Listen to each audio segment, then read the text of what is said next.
आप सभी सुधीजनों को आजकल महाकुंभ चल रहा है प्रयागराज में। आज से जब 12 साल पहले ये था, मीडिया इतना एक्टिव नहीं था। अभी कई सोशल मीडिया नेटवर्क हैं, ढेर सारे न्यूज़ चैनल हैं और सारे न्यूज़ चैनल के लोग वहाँ पर पहुँचे हुए हैं। तो पहले कुंभ में क्या होता होगा, उसकी झलक थोड़ा एक देखने को मिली है।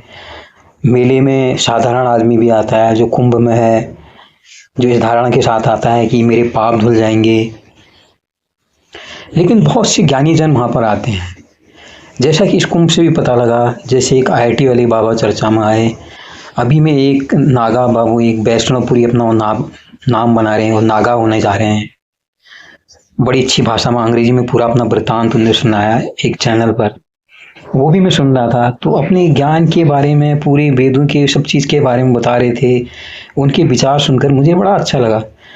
तो इससे मुझे आभास हुआ कि जो कुंभ की जो धारणा है, उसके पीछे ऋषि मुनियों का, साधु संतों का एक बहुत बड़ा चिंतन एक रहा होगा।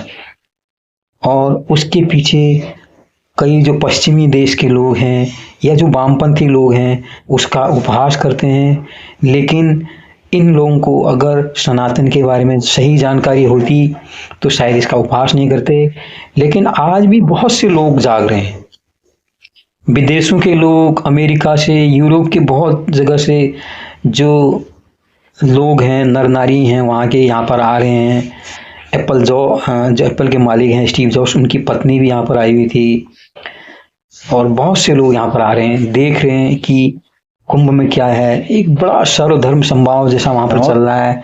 जिस वर्ण व्यवस्था की, जिस जाति भेद की बात बड़े जोर शोर से करते हैं, जो नव बौद्ध जो खास कर हैं, बड़े चिल्ला चिल्ला के बात करते हैं, वो यहाँ आके देखें कि कितनी समरसता है, सनातन में कितनी शक्ति है सबको संभाल लेने की। और मेन यहाँ पर कुंभ क्या है, कुंभ क्या है, एक ज्ञान का समागम है। यहाँ पर सारे अखाड़ों के संत महात्मा शंकराचार्य यहाँ पर आते हैं और उनके यहाँ पर जो अस्थायी आश्रम है स्थापित होते हैं। वहाँ पर वो जो नए शिक्षा धारण करने वाले हैं या जो ज्ञान की जानकारी लेने वाले लोग हैं, वो वहाँ पर आते हैं, जिसे कल्पवास शायद कहते हैं। तो वहाँ पर वो संस्कृति के बारे में, भारतीय सनातन संस्कृति के बारे में जानने आते हैं। और कुंभ क्या है, कुंभ में भारत के हर कोने से लोग आते हैं, उत्तर के लोग, दक्षिण के लोग, पूरब के लोग, पश्चिम के लोग। और वहां पर आके बड़ा एक समा बांधते हैं। किसी एक लड़की कोई माला बेचने आई है, कोई सोशल मीडिया इन्फ्लुएंसर ने उसकी वीडियो डाल दी है, यह कह कर कि आपकी आंखें इतनी अच्छी हैं। खैर जो भी हो, इसमें कोई बुरा नहीं है। तो वो लड़की भी काफी वायरल हो गई है। तो वो IIT वाले बाबा जो अभय सिंह जिनका नाम है, उनके बारे में आपने चर्चा पहले भी सुनी है। उनकी इंटरव्यू मैंने कई जगह देखे, तो उनके अंदर भी बड़ा एक असीम ज्ञान है। एरोस्पेस इंजीनियरिंग में डिग्री लेने के बाद IIT मुंबई से उनने नौकरी भी की और अभी वो सनातन के ग्रंथों का अध्ययन कर रहे हैं। और यहाँ उनने जो अपने वक्तव्य में बताया, वो कुंभ में इसीलिए आए क्योंकि उनको पता था कुंभ में हमारे देश के कोने कोने से बड़े ज्ञानी साधुजन आते हैं। मैं उनसे सनातन के बारे में कुछ और जानकारी लूँगा, ये उनका उद्देश्य था। और बहरहाल वो अपने डिग्री के कारण चर्चा में आ गए, क्योंकि न्यूज़ चैनल वालों को अपनी चैनल अपने चलाने होते हैं, जितने भी, या तो यूट्यूबर उनको भी चलाने होते हैं। सब अपने लाइक्स वगैरह इतना पे, शेयर सब्सक्राइब, इस चीज़ पे ध्यान देते हैं। तो उसकी वजह से ये लोग चर्चा में आ रहे हैं। बहुत दिन नहीं हुए हैं, अभी करीब 8-10 दिन का ही कुंभ चला हुआ है। ये फरवरी मास तक चलेगा पूरे। तो ऐसे ही कई अनगिनत हीरे मोती इस कुंभ से निकलेंगे। वैसे भी कहते हैं कि ये जो कुंभ है, महाकुंभ है, ये व्यवस्था 144 वर्ष बाद ऐसी व्यवस्था आती है। बहुत से लोग यहाँ पर आ रहे हैं और निश्चित तौर पर जो लोग सनातन के बारे में जानना चाहते हैं, जिनको मोक्ष, निर्वाण इत्यादि में रुचि है, वो प्रयागराज में जा सकते हैं। वहाँ पर सारे अखाड़ों के संत महात्मा अपनी पूरी टोली अपने शिष्यों के साथ वहाँ पर आ रहे हैं। और वहाँ पर स्नान में भी जिस तरह से बगैर कोई रुकावट के अब तक 8 करोड़ से ज़्यादा लोग वहाँ पर स्नान कर चुके हैं। इसमें सरकार की व्यवस्था की तारीफ तो करनी चाहिए, लेकिन उससे बड़ी तारीफ है वहाँ पर आए लोगों के अंदर का अनुशासन, जो कुंभ के प्रति उनके अंदर भाव है, जो समर्पण है, उसकी वजह से ये अनुशासन है।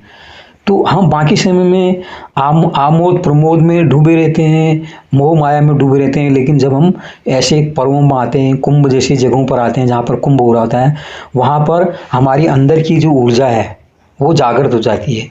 तो हमारा जो भोगवादी रूप है ना, मुझे ऐसा लगता है जो डुबकी लगाने से एक अनुभूति ऐसी होती है कि वहाँ पर डुबकी लाकर आदमी के अंदर की जो चेतना है ना, वो जागृत हो जाती है।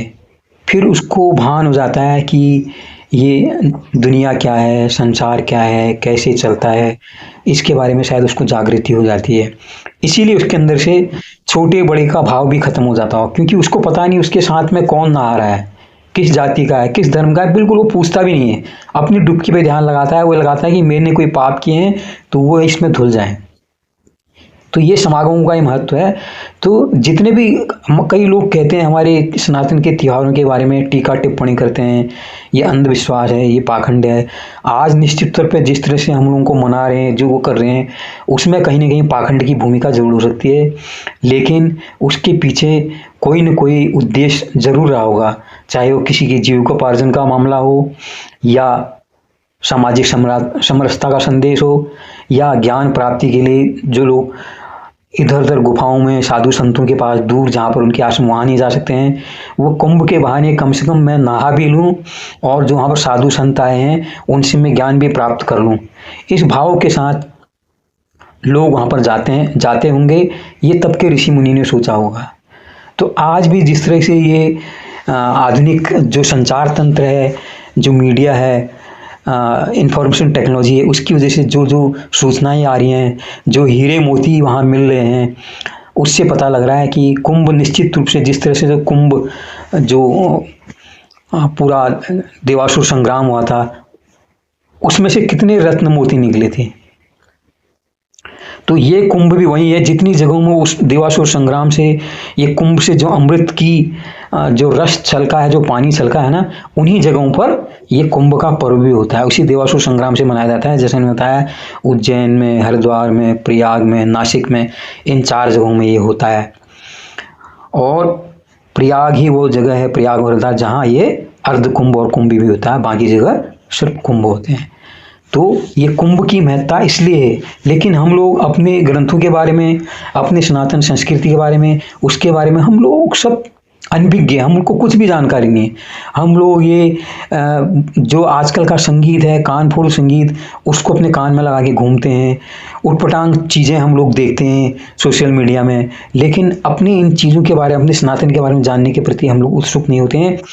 देखिए, कम से कम इसी महाकुंभ के बहाने से ही आप लोग जागिए, देखिए, आपको तब इसकी सार्थकता पता लगेगी। बहुत से विदेशी लोग इससे प्रभावित हुए हैं और प्रभावित होकर वो एक अच्छा खासा भाड़ा किराया देकर प्रयागराज पहुंच रहे हैं। तो आप लोग पहुंचते भी नहीं हैं, तो आजकल नेट में सारी जानकारियां उपलब्ध हैं, उसको पढ़िए और अपना जीवन उन्नत कीजिए। मैं तो ये कहूँगा। बहुत बहुत धन्यवाद। जुड़ने के लिए लाइक कीजिए, शेयर कीजिए, सब्सक्राइब कीजिए।